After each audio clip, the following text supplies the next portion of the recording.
Hello everyone, welcome to my channel the sociologist. बहुत सारे student मेरे से इस बात की इंक्वायरी कर रहे हैं कि सर जेएनयू में डेप्रिवेशन पॉइंट कैसे मिलता है, किसको मिलता है, कितना मिलता है। आप इसके लिए एक डिटेल वीडियो लाए, तो मैं इन सारे कंफ्यूजन को दूर करने के लिए एक बढ़िया सा वीडियो ले आया हूं। आप मेरे चैनल द सोशियोलॉजिस्ट को लाइक और सब्सक्राइब करें, और इस वीडियो में आपको बहुत डिटेल में समझाने जा रहा हूं कि जेएनयू में डेप्रिवेशन पॉइंट वर्क कैसे करता है, किसको मिलता है, किन कोर्सेज में मिलता है, किन कोर्सेज में नहीं मिलता है, क्या सभी को, मेल फीमेल सभी को एक जैसे डेप्रिवेशन पॉइंट्स मिलते हैं या उसमें भी कुछ डिफरेंसेस है। तो let's enjoy the story of deprivation points in JNU. So guys, the philosophy behind deprivation point is that every student doesn't get the same resources, same ambience or same type of education to compete from the same point. For example, कि कोई से बिहार के एक village में पैदा हुआ और कोई दिल्ली में पैदा हुआ, तो जो दिल्ली में पैदा हुआ उसका एजुकेशन होगा, चाहे 10th हो 12 हो, वो एक्सपेक्टेड है कि दिल्ली के स्टैंडर्ड से होगा, जो कि इंडिया के टॉप स्टैंडर्ड्स के बराबर है। लेकिन जो बिहार में पैदा हुआ है उसका एजुकेशन वर्नाकुलर में होगा, उसको इंग्लिश की दिक्कत होगी, उसको शायद जेएनयू के बारे में पता भी ना हो। तो जो गांव में पैदा हुआ है उसको डिसएडवांटेजेस है, तो जेएनयू उसको कुछ पॉइंट्स देता है। वैसे ही बॉयज होते हैं, वो कोचिंग जा सकते हैं, उनके ऊपर रिसोर्सेज ज्यादा फैमिली डाइवर्ट करता है, वो स्ट्रगल ज्यादा करते हैं, तो इस वजह से बॉयज को गर्ल्स की तुलना में थोड़ा सा बेनिफिट है। तो जेएनयू गर्ल्स को थोड़ा सा पॉइंट्स दे देता है एज ए डेप्रिवेशन पॉइंट्स। तो आइए देखते हैं कि जेएनयू के प्रोस्पेक्टस में डेप्रिवेशन पॉइंट्स क्या कहता है। तो गाइस, यहां पे मैं डिस्कस कर रहा हूं गाइडलाइन फॉर डेप्रिवेशन पॉइंट्स। तो सबसे पहले गाइडलाइन में ही आप एक चीज देख सकते हैं कि किसी को मैक्सिमम डेप्रिवेशन पॉइंट्स मिल सकता है, वो 12 है, वो 12 पॉइंट्स है। यानी कि अभी मान लो एमए में एंट्रेंस हो रहा है सोशियोलॉजी का, तो 75 क्वेश्चन आ रहे हैं और ईच क्वेश्चन कैरी 4 मार्क्स, तो टोटल फुल मार्क्स हो गए 300 का। तो ये 12 पॉइंट जो डेप्रिवेशन मिल रहे हैं, ये 300 में यानी कि 3 से गुना हो जाएंगे, तो ये टोटल मिलाकर के 36 मार्क्स मिलेंगे। सो 12 पॉइंट है, point 1 point means 1%। So full marks 300 का है, तो हर डेप्रिवेशन पॉइंट किसी को मान लो 5 मिला, तो 5 को 3 से मल्टीप्लाई करो, वो 15 मार्क्स बन जाएगा। किसी को 10 डेप्रिवेशन पॉइंट्स मिला तो वो कितने हो जाएंगे, 30। किसी को 0 मिला तो कितने हो जाएंगे, 0 को 3 से मल्टीप्लाई करो, 0 हो जाएंगे। ठीक है, तो उसको कोई डेप्रिवेशन पॉइंट नहीं मिलेगा। ऑलराइट, सो अब आते हैं आगे डेप्रिवेशन पॉइंट में। तो ये देख लो कि तो डेप्रिवेशन पॉइंट का बेसिस क्या है। सो डेप्रिवेशन पॉइंट्स का बेसिस है आपका एजुकेशन, कि एजुकेशन कहां से हुआ था और उसमें क्या क्या है। मान लो कि आप जेएनयू में एक लैंग्वेज ही कोर्स है जो बीए भी कराता है, तो अगर आप बीए में एडमिशन ले रहे हैं तो आपके 10th और 12th का प्लेस ऑफ एजुकेशन कंसिडर किया जाएगा। प्लेस ऑफ एजुकेशन मींस किस सिटी में आपका इंस्टीट्यूशन है जहां से आपने 10 और 12 किया बीए के लिए। लेकिन एमए आप ज्वाइन करना चाह रहे हो तो आपका 10, 12 और अंडर ग्रेड्स आपने कहां से करा, यानी कि बीए या बीएससी आपने कहां से करा, इस चीज पे आपका डेप्रिवेशन पॉइंट कंसिडर किया जाएगा।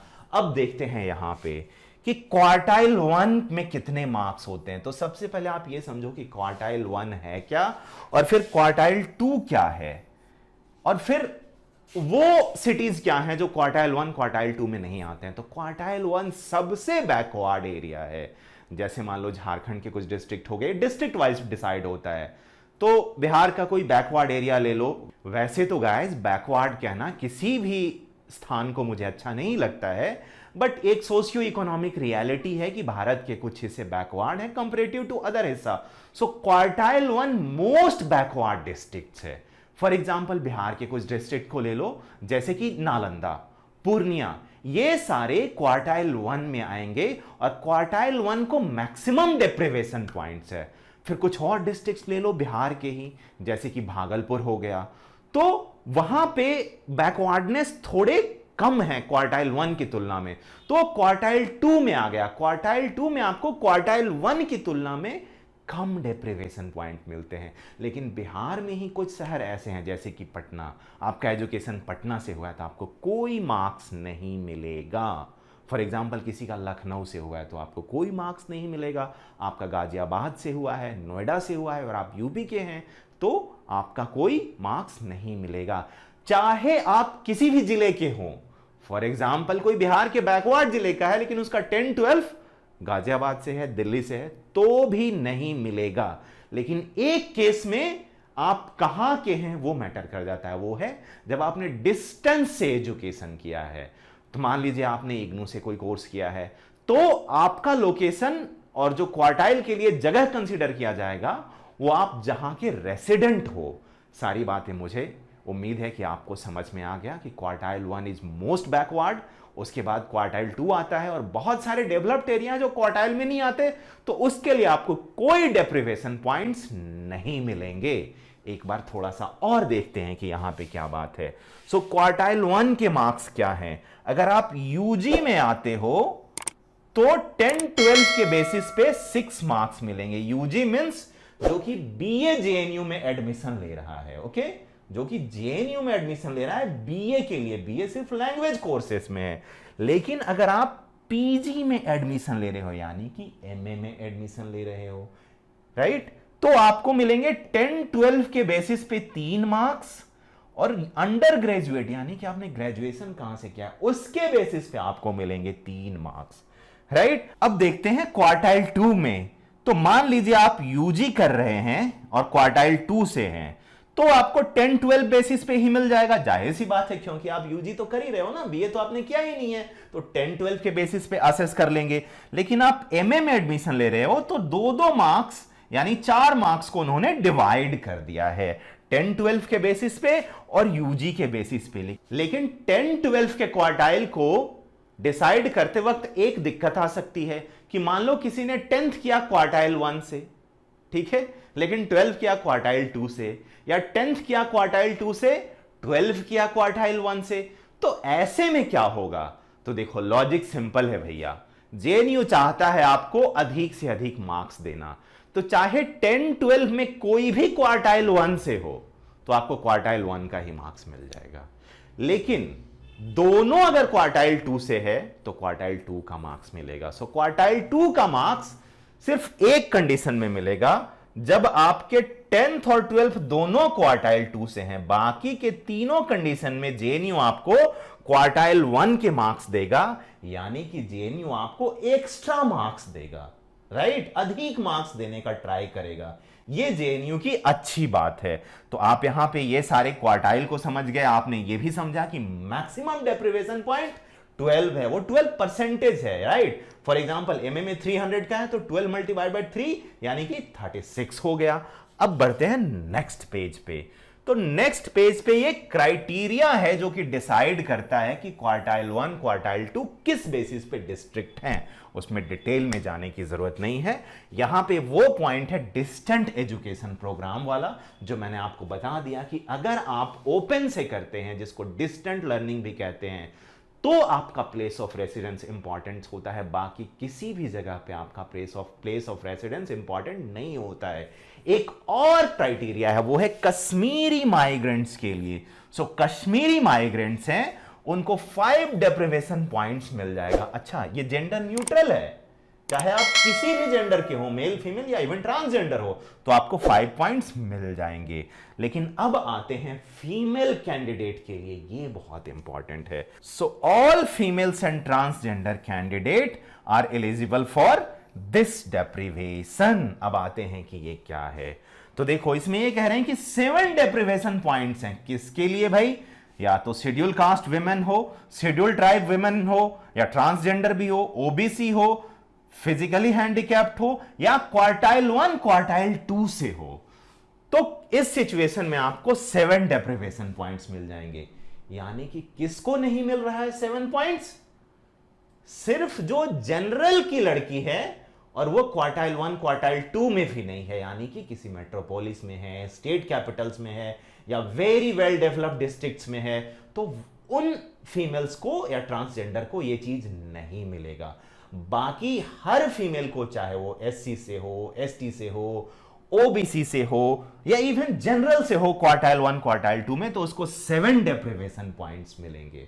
बात समझ में आ गया? जनरल को भी मिल रहा है, provided general female candidate should be from quartile 1 quartile 2, तो उसको 7 डेप्रिवेशन पॉइंट सिर्फ इस बेसिस पे मिल जाएगा कि वो फीमेल है। Okay, female is the sole basis, और ट्रांसजेंडर ऑल्सो, तो 7 पॉइंट्स मिल जाएगा provided you come under any of these criterias और एनी ऑफ दीज से कैटेगरीज। अब आते हैं अनरिजर्व्ड फीमेल कैंडिडेट।